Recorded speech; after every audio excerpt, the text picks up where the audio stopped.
नमस्कार, मैं हूं परशुराम पाल। आप देख रहे हैं पूजा टीवी 24। मालूम हो कि वक्फ बोर्ड कानून 2025 मुस्लिम समाज को क्यों मंजूर नहीं है।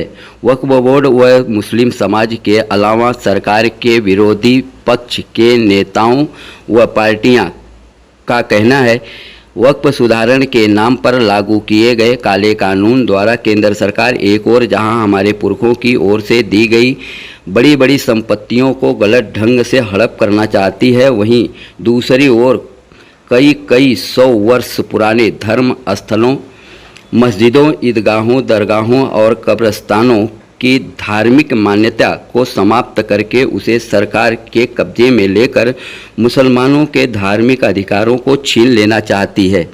यह काला कानून जहां एक और मुसलमानों के धर्म पर खुला आक्रमण है, वहीं हमारे देश के संविधान के भी विरुद्ध है।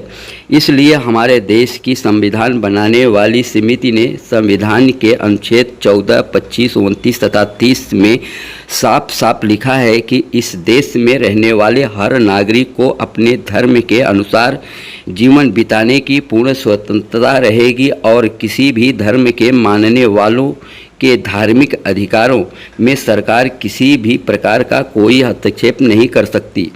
इसके बावजूद केंद्र सरकार मुसलमानों की वक्फ की संपत्तियों के मामले में सरासर धर्मी पर उतारू है और मुसलमानों के तीव्र विरोध के बावजूद हमारी वक्फ की संपत्तियों के विरुद्ध संसद में 1 अप्रैल 2025 को विधेयक लाकर मतदान द्वारा इस काले कानून को मंजूर करवाकर भारत के राष्ट्रपति से हस्ताक्षर करवाकर इसे कानून का दर्जा दे दिया है, जिसके विरुद्ध पूरे देश में विरोध आंदोलन जारी है।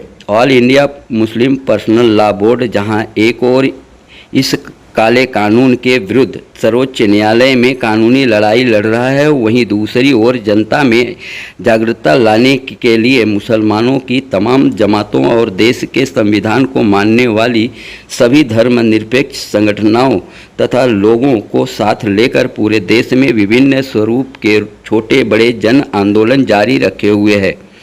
भिवंडी में आज 1 जून को आयोजित यह भव्य जनसभा भी इसी सिलसिले की एक महत्वपूर्ण कड़ी है। All India Muslim personal law board के द्वारा इस भव्य जनसभा द्वारा केंद्र सरकार को यह संदेश जाएगा कि देश का एक बहुत बड़ा वर्ग इस काले कानून को तुरंत रद्द करने की मांग कर रहा है, इसलिए कि यह मुसलमानों के धार्मिक मामले में खुला हस्तक्षेप भी है और भारत के संविधान के सरासर विरुद्ध भी है। इस सभा में सर्वधर्म समुदाय के अलावा पूर्व मंत्री जितेंद्र अहवाड, सांसद बालिया मामा, आमदार रईस शेख आदि बड़े नेताओं के अलावा बोर्ड के पदाधिकारी व सदस्य मौजूद थे। वहीं इस सभा में हजारों की संख्या में लोग उपस्थित थे, जहां आए हुए प्रमुख मेहमानों ने सभा को संबोधित किया। खैर, मेहमानों ने सभा में भाषण के दौरान क्या कहा, देखें इस विशेष रिपोर्ट में। स्टेज पे तशरीफ फरमा all India Muslim personal law board के तमाम जिम्मेदारान, खास तौर से बंबई से आए हुए मेरे सब बहुत ही अजीज और सरपरस्त मौलाना महमूद दरियाबादी साहब, all India Muslim personal law board के तर्जुमान इलियास साहब, हमारे शहर के मेंबर ऑफ पार्लियामेंट जनाब बालिया मामा साहब और एक्स मिनिस्टर जितेंद्र अहवाड साहब, एक्स मिनिस्टर और मेरे सीनियर अमीन पटेल साहब, स्टेज पे तशरीफ फरमा तमाम उलमाए कराम और अलग अलग पॉलिटिकल पार्टी से आए हुए हमारे सारे लीडरान।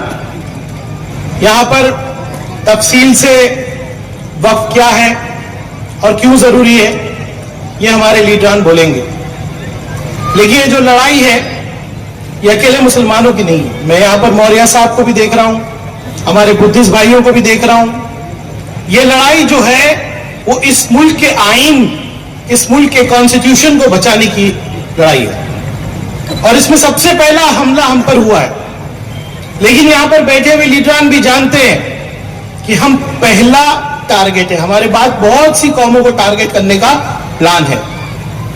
वक्फ के ताल्लुक से पार्लियामेंट में लंबी बहस हुई, मुफ्ती साहब ने बताया लेकिन बहस में जिस तरह से हमने हकीकत बताई, हमारे लोगों ने हकीकत बताई, फिर भी बेशर्मों की तरह ये जो लोग पावर में बैठे हैं, इन्होंने जब तय कर लिया कि जुल्म करना है तो इन्होंने इस जुल्म के तरीके से उस कानून को नाफिज कर दिया। लेकिन मैं शुक्रगुजार हूं सुप्रीम कोर्ट का कि आज भी बहस चालू है। अरे हमारे हक क्या है, हमारा आईन क्या कहता है? हमारे बुजुर्ग जब आजादी के लिए लड़ रहे थे, उनकी कुर्बानियां पूरे मुल्क ने देखी।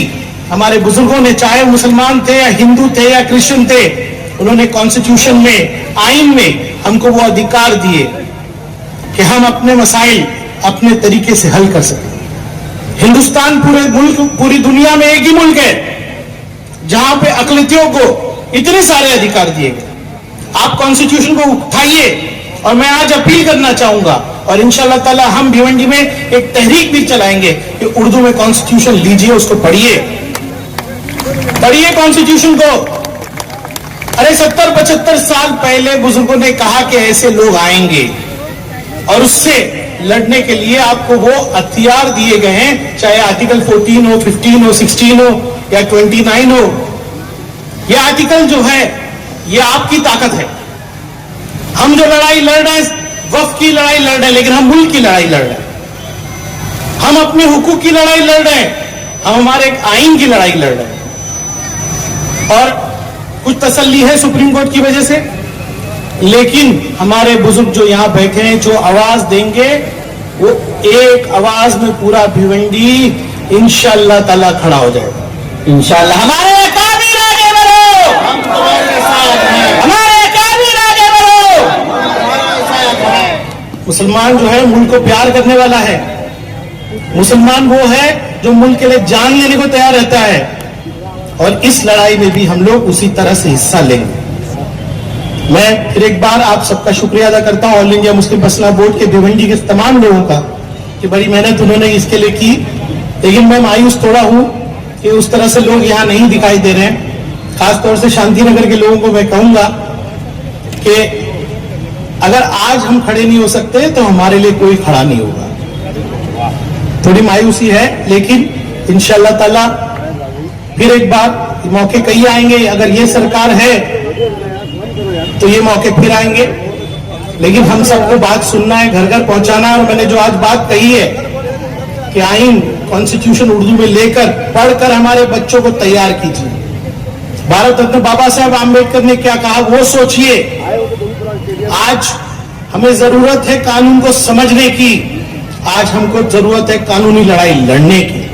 उम्मीद करता हूं कि बड़ी ताकत के साथ हम लोग all India Muslim personal board के पीछे खड़े रहेंगे। और आज यहां पर जितने लोग हैं, जिम्मेदारान हैं, खास तौर से हमारे लोग, हमारी पार्टी के लोग, अब आपका फर्ज बनता है कि ये मैसेज आप लोग घर घर पहुंचाएं, घर घर पहुंचाएं, छोटी छोटी मीटिंग लें। और भिवंडी में अल्हम्दुलिल्लाह हमारे हिंदू भाई हमारे साथ खड़े हैं।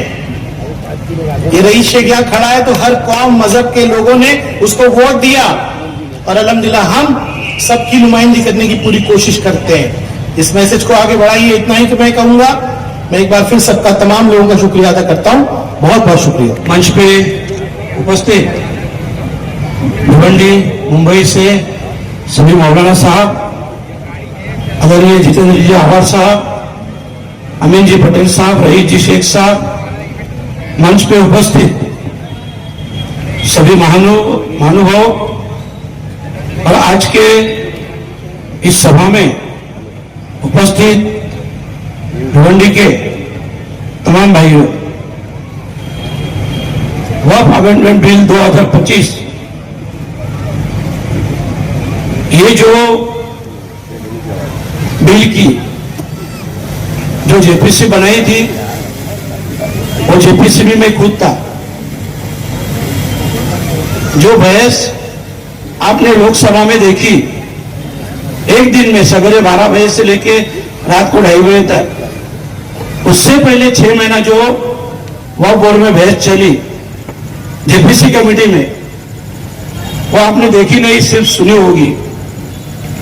और जितने भी विपक्ष के एमपी थे, मैं पहले तो जब वो बिल पास होने जा रहा था तभी मैं अपसेट था। मैंने सभी से तभी माफी भी मांगी। कुछ कुछ बातें ऐसी रहती है कि तभी मेरी तबीयत ठीक नहीं थी। अभी भी ऐसा हुआ था, मौलाना साहब आए, 15 मई को मेरा वीजा भी आया था हांगकांग से और मेरा पूरा बुकिंग हुआ था और मेरे को कुछ भी 1 जून के बारे में कुछ भी पता नहीं था। मैं 3 तारीख को आने वाला था, तो कल मतलब आज के सवेरे 3 बजे मैं इस सभा के लिए आ पहुंचा। टूर का था वो कैंसिल कर सकता था, और जो मेरी सेहत ठीक नहीं थी उसके बारे में बहुत लोग ने बहुत कुछ कुछ बोला। मैं उसके बारे में कुछ नहीं बोलना चाहता हूं, और मैंने तभी भी सभी को कहा था कि वह जेपीसी में जितने भी मेंबर हैं आप सभी से पूछ सकते हो कि मेरी भूमिका क्या रही। ओवैसी साहब को भी आप पूछ सकते हो, मैंने सभी भिवंडी वालों को बोला था। देखो उस टाइम तो हम पूरी तरह से बिल के खिलाफ थे। हमारी पार्टी राष्ट्रवादी कांग्रेस पार्टी शरद चंद्र पवार साहब की जो इस बिल के खिलाफ थी, आज भी खिलाफ है और आने वाले कल में भी हम इस बिल के खिलाफ हैं। मैं खुद हमेशा एक ही बात बोलता हूं कि किसी भी, देखो हिंदुस्तान एक ऐसा देश है जहां सभी जाति धर्मों के लोग रहते हैं। मेरा खुद का एक पर्सनल कहना है कि किसी भी जाति धर्म के इसमें किसी को भी दखल अंदाजी नहीं करनी है। ठीक है, रईस शेख साहब ने कहा कि आज ये मुस्लिम समाज के ऊपर घड़ी आई है, तो हो सकता है हिंदू में भी ऐसा आ सकता है कि मंदिरों में और कुछ 2-3 नॉन हिंदू रहेंगे। मेरा यही कहना है, देखो मेरा धर्म यही सिखाता है कि मैं मेरे धर्म का पालन करता हूं, पर देश के सभी धर्म का आदर और सम्मान भी करता हूं, और कभी भी किसी भी धर्म के अंदर कोई भी दखल अंदाजी करे ये मुझे बिल्कुल ही पसंद नहीं। और आज भी बोलता हूं, हम पूरी तरह से, मैं, मेरी पार्टी, हमारे आवाज साहब बोलेंगे कि हम आपके साथ है। कोई कुछ भी बोले मुझे इससे कुछ फर्क नहीं पड़ता है।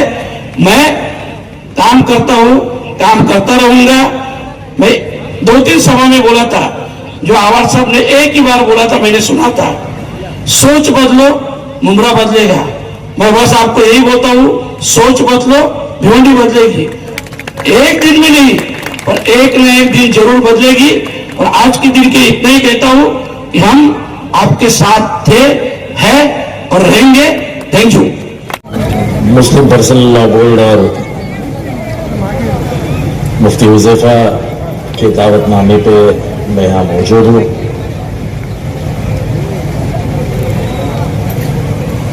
अस्सलाम वालेकुम रहमतुल्लाहि व बरकातुहू।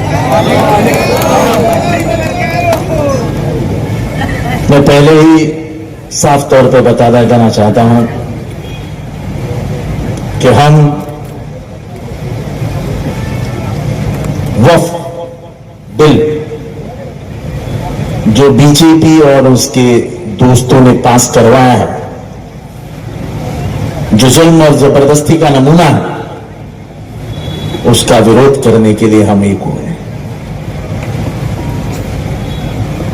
मैं मायूस हूं कि कुर्सियां खाली है। कोई भी लड़ाई ऐसी लड़ाई नहीं जा सकती। जब तक आप साथ नहीं दोगे तब तक ये लड़ाई किस काम की, और ये लड़ाई है किसके लिए मुझे नहीं मालूम। किताबों में क्या लिखा है, पर मैं एक सवाल पूछना चाहता हूं, कब्रिस्तान के लिए जमीन कहां से लाओगे?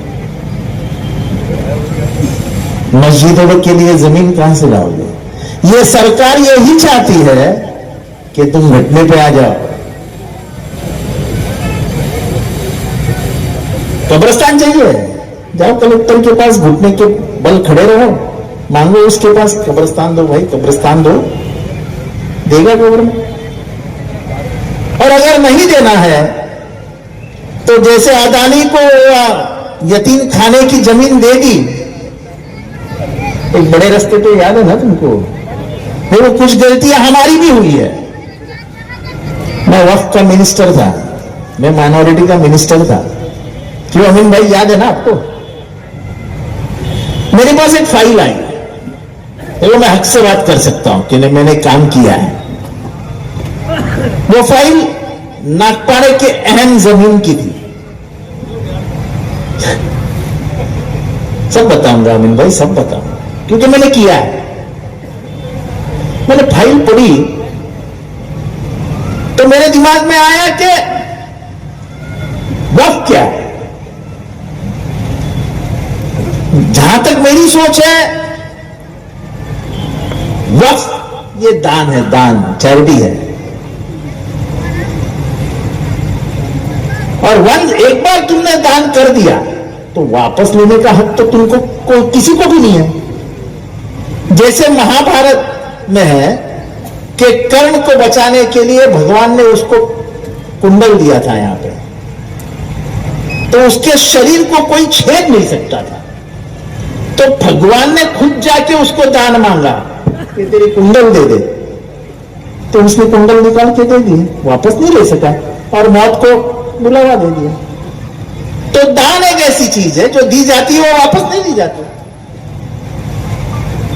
जब हमारे पुरखों ने कोई जमीन अपने दिल से मुसलमानों के लिए, इस्लाम के लिए, धर्म के लिए दी है तो दी है। तो मैंने ये सोच के वो फाइल पे लिख दिया कि once a Waqf always a वक्फ। वो जमीन किसकी थी? वो जमीन का किसका झगड़ा चालू था? अमीन भाई को मालूम है। उस पे ही, उस जमीन पे ही मोइन मियां साहब का अधारा है, जो मुसन्ने मियां एक जमाने में वहां बैठे करते। मैंने बोला ये जमीन कमर्शियल यूज में नहीं आ सकती, ये वक्त की जमीन है। और बाद में जब मैं वहां घूमने गया तो वहां अमीन भाई अगर मैं गलत हूं तो कम से कम 7 मजार है, 12 मजार है। तो हमारे हाथ से गलतियां हुई, उस गलतियों की सजा अगर आने वाले नस्ल को नहीं मिलनी चाहिए। तुमको कानून बनाना है, बनाओ, लेकिन ये कानून बनाओ कि वक्फ की जमीन जो भी बेचेगा वो जेल में जाएगा। लेकिन ये कानून मत बनाओ कि सरकार वक्फ की जमीन बेचेगी, वो तुम्हारे बाप की जमीन नहीं, हमारे पुरखों की जमीन। और ये हिंदू मुसलमान का कुछ लेना देना नहीं है इसमें। ये सीधा सीधा दस्तूर पे हमला। डॉक्टर बाबा साहब अम्बेडकर आर्टिकल 19 के तहत ये कहते हैं कि आपको धर्म की आजादी है, फ्रीडम ऑफ रिलीजन है, तो है। अगर हमारे धर्म में,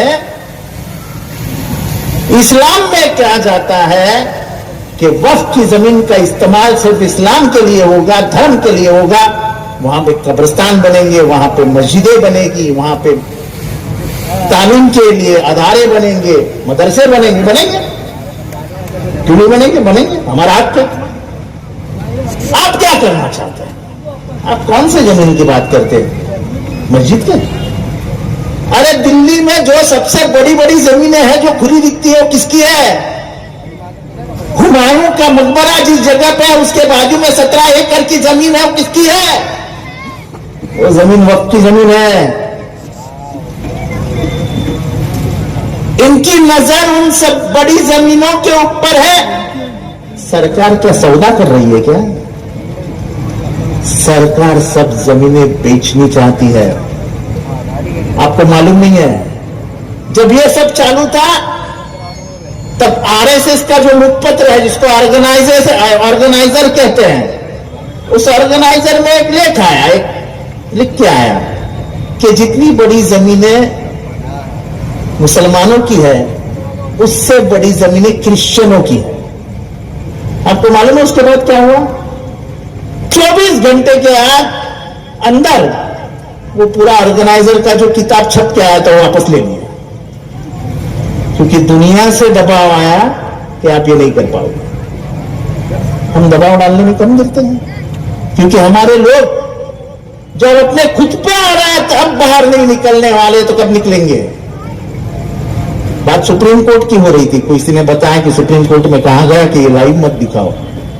आपको मालूम है सुप्रीम कोर्ट में his lordship justice Sanjay Khanna को तुषार मेहता ये कहते हैं कि Tushar ji, your lordship please don't intervene.